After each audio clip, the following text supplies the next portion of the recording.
Demand वाले chapter के बाद ये एक नया चैप्टर है इलास्टिसिटी ऑफ डिमांड। डिमांड वाले चैप्टर के बाद ये एक नया चैप्टर है इलास्टिसिटी ऑफ डिमांड। अब हम इस इलास्टिसिटी ऑफ डिमांड को पढ़ने वाले हैं, यानी कि मांग की लोच। क्या बोलेंगे हम? मांग की लोच। क्लियर है वाली बात? देखो अब इलास्टिसिटी ऑफ डिमांड की डेफिनेशन क्या बनेगी, इसका फॉर्मूला क्या बनेगा। तो इलास्टिसिटी ऑफ डिमांड, अच्छा बेसिकली इसमें हमें पढ़ना क्या है ये हम सीख लेते हैं। देखो डिमांड वाले चैप्टर में हमने ये सीखा था कि प्राइस अगर बढ़ती है तो डिमांड कम होती है, और प्राइस अगर कम होती है तो डिमांड बढ़ती है, यानी कि इन दोनों के बीच का रिलेशनशिप संबंध हमने पढ़ लिया था। लेकिन क्या हमने इसमें ये पढ़ा था कि अगर प्राइस 10% से बढ़ती है तो डिमांड कितने परसेंट से कम होगी, या फिर अगर प्राइस 20% से कम होती है तो डिमांड कितने परसेंट से बढ़ेगी? ये नहीं पढ़ा था ना। यानी कि हमने उसका क्वालिटेटिव रिलेशनशिप तो पढ़ लिया था, पर क्वांटिटेटिव पॉइंट नहीं देखा था। इस चैप्टर के अंदर हम यही देखने वाले, ये तो हमें पता है प्राइस बढ़ रही डिमांड कम, प्राइस कम हो रही डिमांड ज़्यादा, ये तो हमें क्लियर है। लेकिन इस चैप्टर में हम ये पढ़ने वाले हैं कि कितने परसेंट प्राइस में चेंज होने की वजह से डिमांड में कितने परसेंट का चेंज आया, यानी कि यहाँ पर हम पढ़ेंगे क्वांटिटेटिव रिलेशन। ठीक है, मात्रात्मक संबंध। ठीक है, मात्राओं के तौर पर क्वांटिटी के बेसिस पे हम यहाँ पर पढ़ रहे हैं, नॉट क्वालिटी के बेसिस पे। क्वालिटी तो हमें पता है कि प्राइस अगर बढ़ेगी तो डिमांड कम होगी, प्राइस कम होगी तो डिमांड ज़्यादा होगी। क्लियर है वाली बात? अब फॉर्मूला देखो, ED elasticity of demand equals to percentage change in quantity demand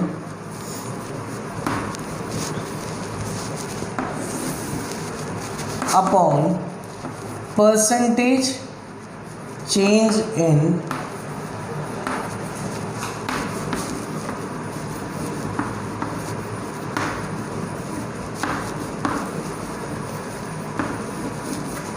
factors affecting demand. देखो किसी भी चीज़, मतलब इसकी डेफिनेशन सुनो फिर बताता हूँ। It refers to percentage change in quantity demand due to, जिसकी वजह से हो रहा है ना चेंज, वो हम लिखेंगे नीचे, और जिसमें चेंज हो रहा है वो हम लिखेंगे ऊपर। क्लियर है वाली बात? देखो जिसमें चेंज जिसकी वजह से हो रहा है वो नीचे, और जिसमें हो रहा है वो ऊपर। हम लिख रहे हैं it refers to percentage change in quantity demand due to percentage change in factors affecting demand. क्या बोला मैंने? It refers to percentage change in quantity demand due to percentage change in factors affecting demand. Clear है वाली बात? Definition भी यही बनी और फॉर्मूला भी यही बना। यानी कि इसकी डेफिनेशन ये है कि डिमांड में कितना परसेंटेज चेंज होगा, किसकी वजह से? उसको अफेक्ट करने वाले फैक्टर्स की वजह से। जो उसको अफेक्ट कर रहे हैं ना फैक्टर्स, उनकी वजह से कितना परसेंट चेंज होगा, किसमें? डिमांड में।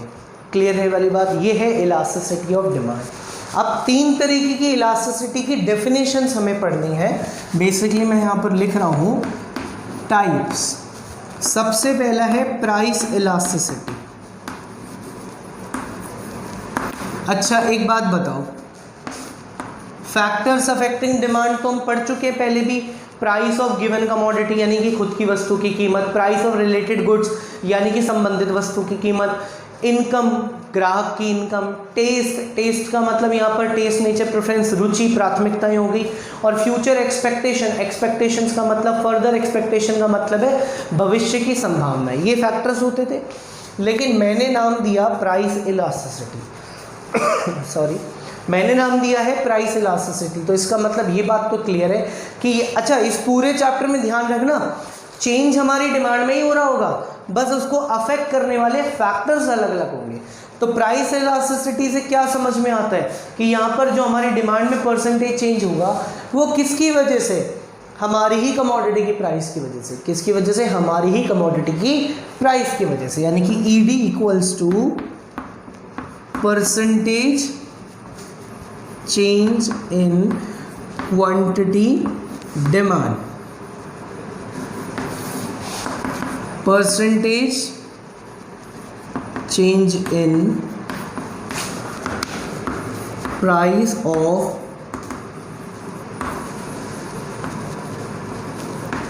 गिवन कमोडिटी, इसका मतलब हमारी वस्तु की मात्रा में, ठीक है, जो प्रतिशत चेंज है किसकी वजह से, हमारी वस्तु की कीमत के प्रतिशत परिवर्तन की वजह से, ठीक है। यानी कि price elasticity refers to the percentage change in quantity demand due to percentage change in price of given commodity. अगर हिंदी में हम बात करें तो ये कीमत लोच है। क्या है ये? कीमत लोच। इसका मतलब है, डेफिनेशन यहाँ पर क्या बनेगी, हमारी मात्रा में प्रतिशत परिवर्तन किसकी वजह से, हमारी वस्तु की कीमत के प्रतिशत परिवर्तन की वजह से, वो क्या कहलाएगा, प्राइस इलास्टिसिटी, यानी कि percentage change in quantity demand due to percentage change in price of given commodities. Clear है वाली बात? तो पहला टाइप तो यहाँ पर कंप्लीट हुआ। अच्छा, अगर मैं दूसरे टाइप की बात करूँ तो दूसरा है इनकम इलास्टिसिटी। कौन सा है? Income elasticity. अब income elasticity ED equals to percentage change का नाम मैं सिंबल बना देता हूँ, ये डेल्टा होता है। क्या होता है? डेल्टा। इसका मतलब होता है change, percentage change in quantity demand. अब आपको नाम से समझ में आ रहा होगा इनकम इलास्टिसिटी है, तो इसका मतलब ये किसकी वजह से हुआ होगा, percentage change in consumer income. क्या बोलेंगे? Percentage change in consumers income, यानी कि income elasticity refers to the percentage change in quantity demand due to percentage change in consumers income.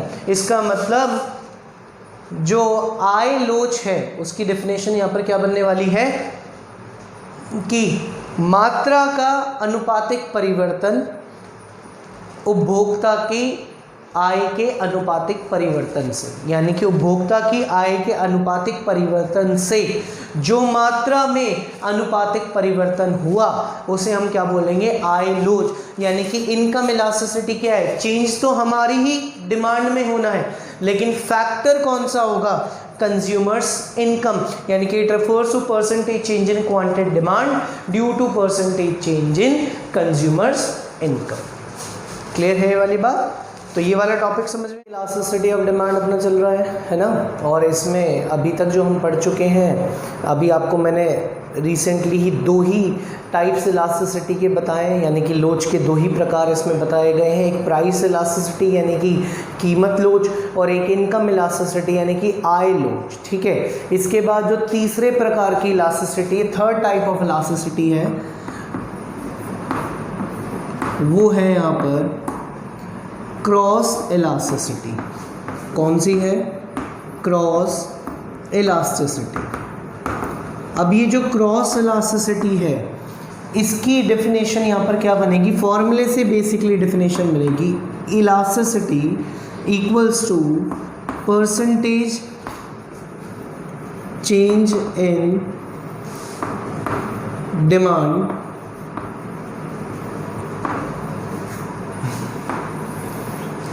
Upon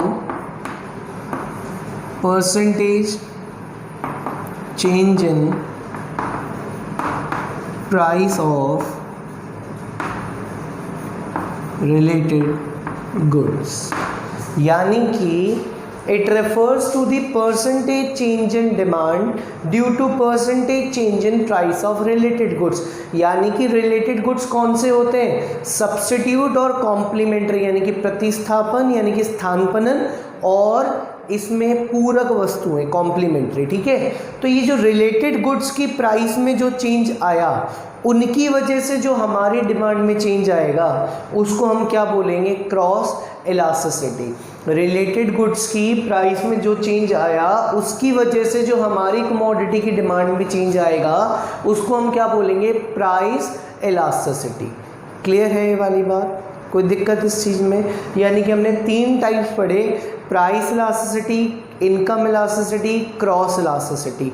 देखो तीनों में ही इम्पैक्ट जो पड़ रहा है वो हमारी डिमांड पर पड़ रहा है, यानी कि तीनों में ही जो प्रभाव है वो हमारी मांग के ऊपर है, हमारी वस्तु की मांग के ऊपर, बस उसमें कारक अलग अलग है, फैक्टर अलग अलग है। प्राइस इलास्टिसिटी ऑफ डिमांड के अंदर फैक्टर की बात करें तो वहाँ पर है हमारी खुद की कमोडिटी की प्राइस, यानी कि खुद की वस्तु की कीमत। इनकम इलास्टिसिटी की बात करें तो वहाँ पर फैक्टर है जिसकी वजह से हमारी डिमांड में चेंज आएगा, यानी कि कस्टमर की इनकम। किसकी इनकम? कस्टमर की इनकम। और अगर क्रॉस इलास्टिसिटी की बात करें तो जो हमारी डिमांड में इम्पैक्ट पड़ रहा है, प्रभाव जो हमारी मांग के ऊपर पड़ रहा है, वो किसकी वजह से पड़ रहा है? हमारी कमोडिटी के रिलेटेड गुड्स की वजह से, यानी कि हमारी वस्तु के संबंधित वस्तुओं की वजह से। क्लियर है ये वाली बात? अब ये जो इनकम इलास्टिसिटी और जो क्रॉस इलास्टिसिटी है ना, ये आपके कोर्स का पार्ट नहीं है, ठीक है? बस थोड़ा सा एक्स्ट्रा आप कुछ पढ़ लो, इसके लिए थोड़ा सा आपको बताया गया था। ये आपके कोर्स का पार्ट नहीं है। आपके कोर्स में सिर्फ और सिर्फ है प्राइस इलास्टिसिटी ऑफ डिमांड, यानी कि कीमत लोच। आपके कोर्स में सिर्फ और सिर्फ क्या है? प्राइस इलास्टिसिटी ऑफ डिमांड, यानी कि कीमत लोच। यानी कि देखो अब हम पढ़ेंगे basically price elasticity of demand, ठीक है?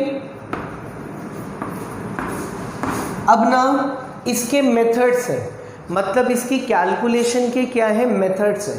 3-4 मेथड्स हैं, एक एक करके हम इन मेथड्स को देखते हैं कि इसकी कैलकुलेशन के मेथड क्या है। तो सबसे बेसिक जो फॉर्मूला है इलास्टिसिटी का वो ये है, percentage change in quantity demand upon percentage change in price of given commodity. ठीक है, इसमें तो कोई डाउट नहीं है। अब ये जो परसेंटेज चेंज है ये तो हो गया परसेंटेज मेथड, ठीक है? ये तो कौन सा हो गया? परसेंटेज मेथड हो गया। एक मेथड और आता है जो इसी में से निकलता है, जिसको हम प्रोपोर्शनेट मेथड बोलते हैं। आंसर इससे निकालो या उससे निकालो सेम है, जिसको हम अनुपातिक विधि बोलते हैं, यानी कि प्रोपोर्शनेट मेथड बोलते हैं। वो उसकी कैलकुलेशन कैसे होगी वो थोड़ा अच्छे से समझना। लेकिन उससे पहले एक बात और, मैं आपसे ये कहता हूँ कि एक सामान है जिसकी प्राइस 15 रुपये थी और इंक्रीज होकर जो नई प्राइस है वो कितनी हो गई है? 18 रुपये। ठीक है, कोई दिक्कत नहीं। मैं आपसे कहता हूँ कि भाई कितने रुपए से कीमतें बढ़ी हैं, तो आप बोलोगे 3 रुपये से। भाई कितने रुपए से प्राइस बढ़ गई? तो आपने बोला 3 रुपीज़, ठीक है। अब मैं आपसे बोलता हूँ कितने परसेंटेज से प्राइस बढ़ी है। मैंने आपको क्या बोला? कितने परसेंटेज से प्राइस बढ़ी।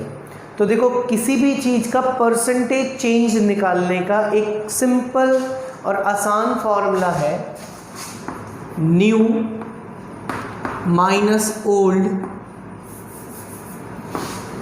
New minus old upon old into 100। ठीक है, मतलब new value minus old value upon में ओल्ड वैल्यू इनटू 100। देखो न्यू वैल्यू यहाँ पर कितनी थी? 18। ओल्ड वैल्यू कितनी है? 15। ओल्ड वैल्यू कितनी है? 15। अच्छा, नीचे ओल्ड वैल्यू क्यों लिख रहे हैं? क्योंकि हम पुरानी चीज़ को ही तो बेस मानेंगे, कि इस चीज़ को बेस मानते हुए हम ये देख रहे हैं कि कितना चेंज आया। तो हमने ओल्ड वैल्यू कितनी मानी? 15 मानी, इनटू में 100।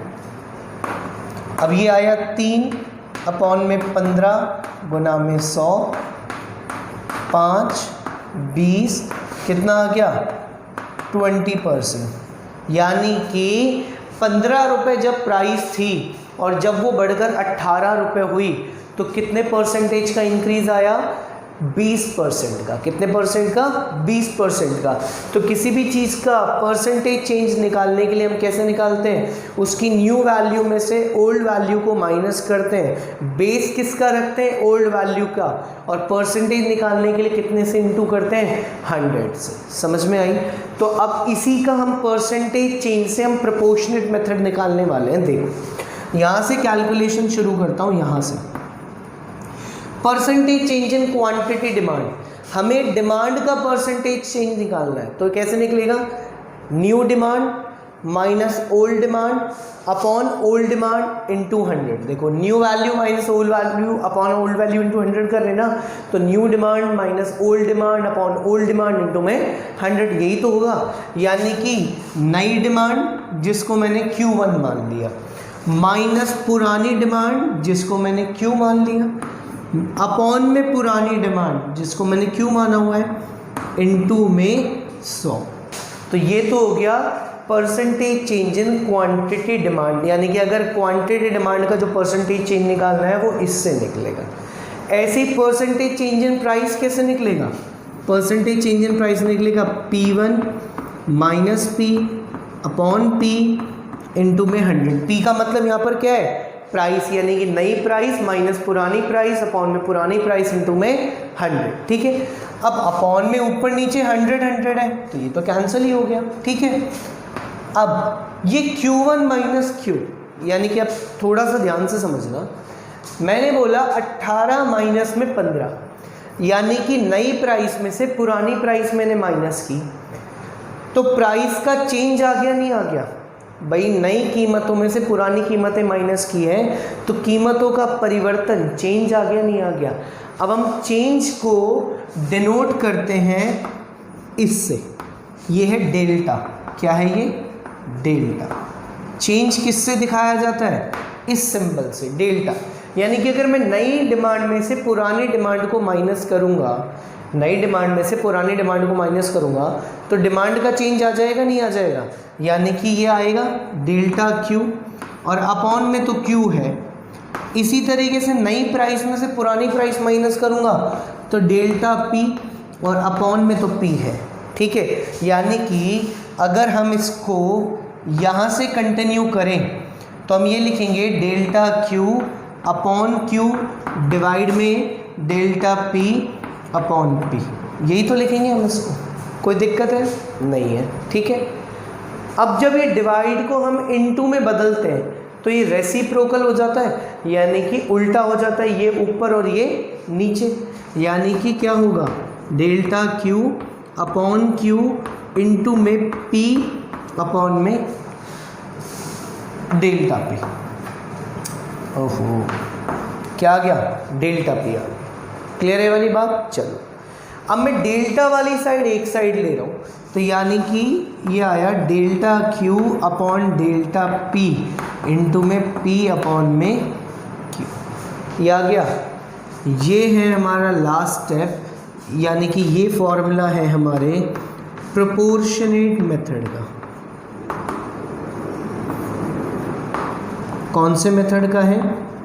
Proportionate method. ठीक है, कौन सा मेथड है? प्रोपोर्शनेट मेथड, अनुपातिक विधि। ये सबसे ज़्यादा अगर इस चैप्टर में न्यूमेरिकल्स में कोई फॉर्मूला काम में आएगा तो वो ये वाला फॉर्मूला काम में आएगा। अगर इस चैप्टर में न्यूमेरिकल्स में कोई फॉर्मूला काम में आएगा तो वो कौन सा फॉर्मूला काम में आएगा? ये वाला फॉर्मूला काम आएगा। क्लियर है वाली बात?